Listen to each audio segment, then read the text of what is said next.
Hello friend, good morning. Online classes पर आप सभी लोग का खैर मकदम। दोस्तों, मैं आज लाइव विद्यार्थी के लिए और जो पीसीजे एग्जाम या अदर स्टेट जुडिशरी एग्जाम के एपीएस होने वाले हैं उनके लिए एक टॉपिक बेस का जो है मैं डिस्कशन करूंगा। दोस्तों, आपसे एक दरख्वास्त है कि अगर हमारे चैनल से जुड़े हैं तो बैरेक्ट लेकर ज़रूर साथ में बैठिएगा और उस पर जो है कोई कोई चीज़ होती है जो पॉइंट है उसे हाईलाइट करने की आवश्यकता होती है, तो आप वो पॉइंट जो है हाईलाइट करने की एक जो हाईलाइटर साथ में रखिएगा। ये जो आप एक हाईलाइटर होता है ये हमेशा पास में रखें और उसके बाद में पेंसिल भी होना चाहिए, साथ में पेंसिल भी होना चाहिए ताकि आप पढ़ने से पहले आपको पहले नोट्स कर लेना चाहिए और जो पॉइंट लगे उसे हाईलाइटर से आप नोट कर देना चाहिए। आज का क्वेश्चन है क्रिमिनल ट्रेसपास। अब क्रिमिनल ट्रेसपास कहाँ दिया गया है, तो ये जो है क्रिमिनल ट्रेसपास जो है दिया गया है आईपीसी में, इंडियन पेनल कोड सेक्शन 4 जो है 414(1) यानी 441 में दिया गया है। अब क्रिमिनल ट्रेसपास है क्या चीज? क्रिमिनल ट्रेसपास का मतलब होता है कि इसमें 3 वर्ड मेंशन है। आपको कितने हाईलाइट करना है? इसमें 3 वर्ड आपको हाईलाइट करना है। पहला वर्ड आपको हाईलाइट करना है अभित्रस्त, अपमानित, क्षुब्ध। ये 3 वर्ड को जो है आप हाईलाइट कर लीजिए। क्या है? अभित्रस्त, क्षुब्ध और अपमानित, ये 3 को जो है आप हाईलाइट कर लीजिए। अब हम पढ़ते हैं, बैरेक्ट में कहता है criminal trespass whoever enter into or upon property. क्या है? हूएवर, कोई व्यक्ति जो enter into or upon property in the position of another with intent to commit an offence or intimidated insult. क्या है? यहाँ पर अगर इंसल्ट आया है तो इंसल्ट को आप जो है हाईलाइट कर लीजिए। इमीडिएट जो है इंसल्ट है anyone, any person in position of such property or having lawfully entered into or upon such property unlawful remains there with intent thereby of intimidation, insult anyone, any such person or with intent. क्या होनी चाहिए? Intent होनी चाहिए to commit an offence, with intent to commit an offence होनी चाहिए। यानी जब आपराधिक अत्याचार के लिए जब हम हिंदी में देखेंगे तो हिंदी में ये कहता है कि कोई भी संपत्ति होती है, अमूर्त संपत्ति छोड़ के मूर्त संपत्ति, जो अमूर्त संपत्ति है उसे छोड़ दीजिए। अमूर्त संपत्ति में ऐसी कोई संपत्ति जो किसी दूसरे के कब्जे में हो, यानी दूसरे के पोजीशन में हो, कब्जे में हो और इस आशय से प्रवेश करता है, यानी यह इंटेंशन क्या है? इंटर्ड है और इस आशय से प्रवेश करता है कि कोई अपराध करे। क्या है? उसका जो इंटेंशन है, जिस इंटेंशन से उस घर में, मकान में या उसकी जमीन में जा रहा है कोई अपराध करने के लिए। अपराध करने के लिए किसी व्यक्ति को जिसके कब्जे में ऐसी संपत्ति, जिसके घर में जा रहा है उसके कब्जे में ऐसी प्रॉपर्टी, ऐसी संपत्ति जो है अभित्रस्त या अपमानित या क्षुब्ध करेगा। क्या करेगा? अभित्रस्त करेगा, इंसल्ट करेगा, निवान करेगा या क्षुब्ध करेगा। ठीक है, क्षुब्ध करेगा अथवा ऐसी संपत्ति जो है विधि पूर्वक में प्रवेश करे। अब यहाँ पे देखिए, यहाँ पे ऐसी संपत्ति जो है, ऐसी संपत्ति पर अगर विधि पूर्वक प्रवेश करता है वहां विधि विरुद्ध के रूप में आशय से बना रहता है, तो ऐसी व्यक्ति को अभित्रस्त या अपमानित क्षुब्ध करे तो इस आशय से बना रहता है कि कोई अपराध करे। यानी आपको 3 वर्ड पे बहुत कमांड रखना है और वो आपराधिक अत्याचार कहा जाता है। अब इंसेंशियल इंग्रेडिएंट्स में क्या कहता है कि एक दूसरे के कब्जे में, संपत्ति में या प्रवेश करें। पहली बात क्या है, नोट करिए, एक दूसरे के कब्जे में, संपत्ति में या प्रवेश करें, यानी inter into or upon their the property in the possession of another. दूसरी बात कहता है यदि ऐसा प्रवेश विधिपूर्ण हो तब अविधिपूर्ण ढंग से संपत्ति पर बने रहें।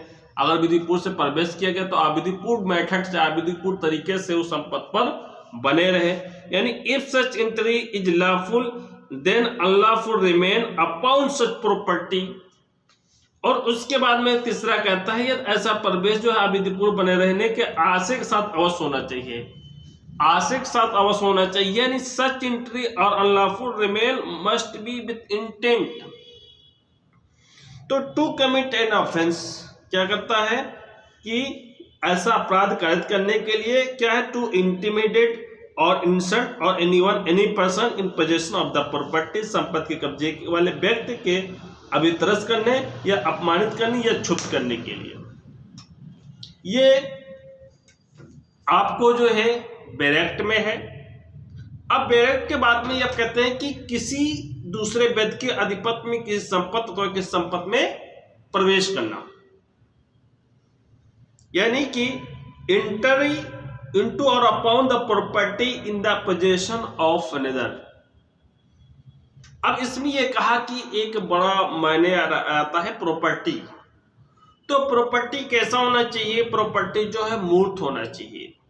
और जैसे मतलब है कि आप एग्जाम्पल को तौर पर देखेंगे, मछली मारने का अधिकार जो फिशर राइट्स है, या फेरी का अधिकार जो लोग फेरी लगाते हैं, तो जो एलिजेड जो है ट्रेसपास के अतिरिक्त प्रॉपर्टी किसी व्यक्ति के कब्जे में होनी चाहिए, किसी के अधिपत्य में होनी चाहिए, किसी के पोजीशन में होनी चाहिए, ठीक है। और जब शिकायतकर्ता वास्तविक कब्जे में ही नहीं हो, जब शिकायतकर्ता वास्तविक कब्जे में नहीं हो तो ये अपराध जो है कमिट नहीं होगा। जब शिकायतकर्ता जो शिकायत कर रहा है क्या प्रॉपर्टी उसके कब्जे में थी, अगर कब्जे में नहीं है तो अपराध नहीं होगा। कोई व्यक्ति दूसरे जमीन में, अब कोई व्यक्ति दूसरे जमीन में जो है प्रवेश किए बिना आपराधिक अत्याचार यानी क्रिमिनल ट्रेसपास हो सकता है। बगैर प्रवेश किए भी अगर उसके जमीन में जो है तो क्या है, वो क्रिमिनल ट्रेसपास हो सकता है। अब उदाहरण के तौर पर भूस्वामी के इच्छा के विरुद्ध, जो भूस्वामी है, लैंडलॉर्ड है, उसकी जो इच्छा के विरुद्ध उसके द्वारा विरोध किए जाने पर भवन की किसी भूमि जिसके जो भूमि है लैंडलॉर्ड, अगर वो विरोध कर रहा है और विरोध करने के बावजूद भी अगर भवन बन रहा है या निर्मित किया जा रहा है, उसके जमीन पे बनाया जा रहा है, उसके जमीन पे बिल्डिंग किया जा रहा है, वो विरोध कर रहा है, तब भी ये क्रिमिनल ट्रेसपास होगा। एक प्रकरण में ए ने बी के भूमि के समीप हिरण पर प्रहार किया। मतलब एक प्रकरण में है कि एक भूमि के नजदीक में जो है ए के पड़ोस में एक भूमि थी, उस भूमि के बीच में क्या है, उसने एक हिरण को जो है मारा यानी प्रहार किया, और प्रहार करने के उसे मारने के प्रयोजन से बी के भूमि में वो प्रवेश कर दिया। अब वो हिरण जा रही है तो हिरण तेजी से जा रही, तो अगले वाले जमीन में भी जा चुकी, तो उस जमीन में प्रवेश कर लिया। इसका इंटेंशन कहाँ है? इंटेंशन ये है कि उसके जमीन में ट्रेसपास नहीं करने को, उसका इंटेंशन है हिरण को मारने का। यहाँ इंटेंशन होनी चाहिए कि इंटेंशन ने क्या है कि उसे उस जमीन पे जा रहा हो, उसके पोजीशन में कोई संपत्ति हो, संपत्ति क्या हो, अभितरस्त करता हो, क्षुब्ध करता हो या अपमानित करता हो। इस तरीके से वो वहां एंट्री नहीं किया। अब वो हिरण जा रही है, हिरण को प्रहार कर रहा है, तो उस कंडीशन में क्या है, बी कहे कि मेरे जमीन में ए घुस आया है, तो यहां पर अपराध क्रिमिनल ट्रेसपास का नहीं लगेगा। ठीक है, यह क्रिमिनल ट्रेसपास का अपराध नहीं लगेगा। अब एक दूसरा कहता है if such enter is lawful then unlawful remain upon such property, यानी अपराध करने का आशय इंटेंशन, तो अपराधी की जो है क्रिमिनल ट्रेसपास का अपराध अभियुक्त के आशय पर निर्भर करता है। जो अभियुक्त का आशय है उसके आशय पर निर्भर करता है क्रिमिनल ट्रेसपास, उस पर डिपेंड करता है कि उसका इंटेंशन था या नहीं था। कार्य की प्रकृति पर निर्भर नहीं है, उसके आशय पर है। क्या एक्ट ऑफ कमिट करेगा इस पर डिपेंड नहीं करता, उसका इंटेंशन पर डिपेंड करता है। यदि कोई कार्य असन या विनाश करने के लिए या अपने परिवार बचाने के लिए किसी पड़ोस के जमीन से घुसकर, अब फॉर एग्जाम्पल जैसे कि ए का छप्पर है, पड़ोस बी का छप्पर है, दोनों का फूस का घर है और फूस के घर में ए के घर में आग लग गई है और बी उसे जो है ए के बुझाने से पहले सी के घर में इंटर कर दिया और वो छप्पर खींचने लगा कि हमारा छप्पर बच जाए, तो सीए एलिज नहीं कर सकते हैं कि ए ने जो है क्या है हमारे घर में घुसा है, क्योंकि यहाँ इंटेंशन नहीं था कि किसी घर में ट्रेसपास करे, अपराध कोई संपत्ति उसके कब्जे में ले ले या कोई उसके क्षुब्ध करे या ये तीन वर्ड को आपको मेंशन रखना है, तीन वर्ड को आपको याद रखना है, क्योंकि यहाँ इंटेंशन नहीं था। और उसके बाद में ये बात ध्यान रखना है कि इसमें तीन वर्ड आपको याद रखना, अभी तरस, अपमानित या क्षुब्ध करने के आशय अवश्य होना चाहिए। क्या उसके घर में तीनों चीज क्या नाम है, सी के जो है बी ये क्लेम कर सकता है कि जो है सी जो अपनी आवाज बचाने के लिए ये तीनों इंटेंशन थे कि आपके प्रॉपर्टी को चोरी भी कर रहा था या वितरस कर रहा था या अपमानित कर रहा था, ये नहीं हो रहा था ना। तो तीन वर्ड जो है बहुत कमांड रखना है आपको। और उसके बाद में जो है यदि किसी अनाशय से प्रवेश किया गया है, अब उदाहरण के तौर पर एक इंटर कॉलेज है, इंटर कॉलेज एक परिसर होता है, विद्यार्थी और प्रिंसिपल के बीच में मारपीट हुआ और विद्यार्थी बाहर निकला और ये धमकाते हुए क्या क्या अपमानित करता है, अब धमकाते हुए कहता बाहर निकलेंगे तो आपकी कस के पिटाई हम करेंगे, हम भी देख लेंगे। तो यहां क्या है, ये यहां क्रिमिनल ट्रेसपास है। क्या है, यहां क्रिमिनल ट्रेसपास है, क्योंकि ये विधिपूर्व आशय से कहता है। ठीक है, अब किसी के मकान है या कंपाउंड है या कोई ऐसा चीज लगाया गया है कि बगैर प्रवेश बगैर इजाजत से इस आवास या मकान या कंपाउंड में प्रवेश ना करे, नोटिस होने के बावजूद में अगर वो प्रवेश कर देता है तो वहां क्रिमिनल ट्रेसपास का ऑफेंस एलिज हो जाएगा। ठीक है, अब बात करते हैं कि तीसरी बात ये कहता है कि such entry unlawful remain must be with intent to commit an offence, to intimidate और इंसल्ट और any person in possession of property. किसी दूसरे के परिसर में किसी व्यक्ति के मूलतः विधिपूर्वक प्रवेश विधिपूर्वक हो सकता है यदि व्यक्ति उस संपत्ति की धारा को लिखित आशय के बना रहता हो। इस प्रकार से आपराधिक अत्याचार होगा। अगर विधि पूर्वक जो है अगर वो जा रहा अविधि पूर्वक कार्य कर रहा है तो भी क्रिमिनल ट्रेसपास भी कमिट हो जाएगा। यदि कोई भी दूसरे व्यक्ति के कब्जे में जो है एग्जिस्ट है, अब भूमि के सद्भाव पूर्वक विश्वास के साथ प्रवेश करता है कि प्रवेश करने का उसका अधिकार है।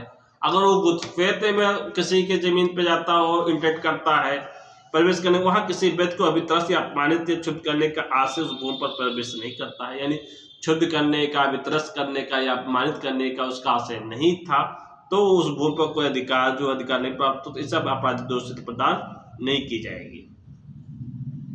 अब हम देखते हैं कि एक प्रकरण में बी ने एक गाय जो है बी ने इलीगली तौर पर जो है उसे छीन लिया।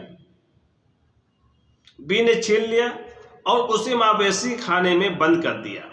क्या उसे जो जहाँ चरागाह वो होते हैं उसे वहां बंद कर दिया। ए अपनी गाय जो है छुड़ाने के लिए मवेशी खाना पहुंचा और क्या किया, वहां ताला खोल दिया और गाय हाक ले गया। ताला खोला, गाय को हाक ले गया तथा इस प्रक्रिया से जो वहां का पहरेदार है हल्की उपहार कारित किया, क्योंकि उसने ऐसा करने से मना कर रहा था कि आप जो है ना लेके जाए, मैं यहाँ का चौकीदार हूँ, बगैर कागज पत्र से आप लेके जा रहे हैं। तो ए ने नहीं माना तो चौकीदार जो ऊपर जो है प्रहार कर दिया, थोड़े हल्के से। यहाँ क्या हुआ, अभियुक्त जो है आपराधिक अत्याचार का दोषी प्रदान की गई। जो अभियुक्त ए है यहाँ उसे क्या माना गया, क्रिमिनल ट्रेसपास का ऑफेंस माना गया, उसको जो है कन्विक्ट की गई। ठीक है। अब एक व्यक्ति को जैसे क्या है कि कोई कब्रिस्तान है, कब्रिस्तान आप देखते हैं, कब्रिस्तान किसके लिए यूज होता है कि जो व्यक्ति जो दुनिया से जाते हैं उनका घर वहीं होता है, हम लोग का भी घर वहीं एक दिन होगा। तो कब्रिस्तान का एक स्पेसिफिक एरिया होता है, उस एरिया में जो है बी क्या करते हैं कि उस एरिया को क्या है पोजीशन में लेकर के क्या है वहाँ खेती का काम करना शुरू करते हैं, एग्रीकल्चर का काम शुरू कर देते हैं। तो इस सूरत में जो है बी ने क्या किया है, बी ने जो है कब्रिस्तान को कब्जा करके जो है उसने जो है क्रिमिनल ट्रेसपास का ऑफेंस किया है। क्या है, क्रिमिनल ट्रेसपास का उसने ऑफेंस किया है और उसे जो है उस सजा जो है 441 के तहत उसे जो है कन्विक्टेड किया गया। अब उसके बाद में ये कहा गया कि एक प्रकरण में अभियुक्त ए ने सी के घर में उसकी विधवा बहन को अवैध संबोधित करने के आशय से मैंने ये कहा कि ए और बी और सी है। ए ने जो है बी की बहन सी के साथ अवैध संभोग करने के आशय से उसके घर में इंटर कर लिए। तो यहां क्या होगा, अगर उसके घर में जो है इंटर कर लेते हैं तो ये क्रिमिनल ट्रेसपास का ऑफेंस लग जाएगा। क्या लग जाएगा, क्रिमिनल ट्रेसपास का ऑफेंस लग जाएगा। अब ये भी आ गया, मिसाल आ गया कि एक लड़का जो है क्या है उससे प्रेम प्रसंग होता है और एक पत्र लिखता है और पत्र लिखकर क्या करता है कि उसके घर में इंटर कर देता है, उसके घर में इंटर कर देता है और उसे पत्र दे देता है। इंटेंशन क्या है, आशय क्या है, क्या प्रॉपर्टी बेटी है कि नहीं है, और उसको क्या नाम उसमें इंक्लूड नहीं किया गया। अभी देखिए कि वो व्यक्ति उसके घर में इंटर किया गया तो उसे भी क्रिमिनल ट्रेसपास में जो है बुक कर दिया गया। एक मामले में ये हुआ कि आपने अभी 497 को जो अभी हेल्ड किया गया है एडल्ट्री का जाकम को ख़त्म कर दिया गया है, लेकिन उसे जो है क्या नाम है तलाक का ग्राउंड बनाया गया है। एक मामले में जनाब क्या कहे कि ए बी के पड़ोस में जो है उसकी पत्नी के साथ जाकम करने के आशय से उसके घर में घुस गए। पति ने देखा, पति ने एलिगेशन लगाया 497 का और क्रिमिनल ट्रेसपास 441 का। तो इस तरीके से मैंने आपको उदाहरण के माध्यम से आज ट्रेसपास समझाया है। मैं दोस्तों नेक्स्ट सीरीज में आपको जो है हत्या से रिलेटेड हत्या क्या है उस पर मैं चर्चा करूंगा। अभी तो जो हमारे ऑनलाइन लाइव क्लासेस चैनल है दोस्तों उसे सब्सक्राइब कर ले, बेल आइकन घंटी प्रेस करने पर मैं कोई भी वीडियो डालूंगा उसकी नोटिफिकेशन आपको प्राप्त हो जाएगी। हम दोस्तों यहीं से आपसे इजाज़त चाहते हैं। अल्लाह हाफिज़, थैंक यू।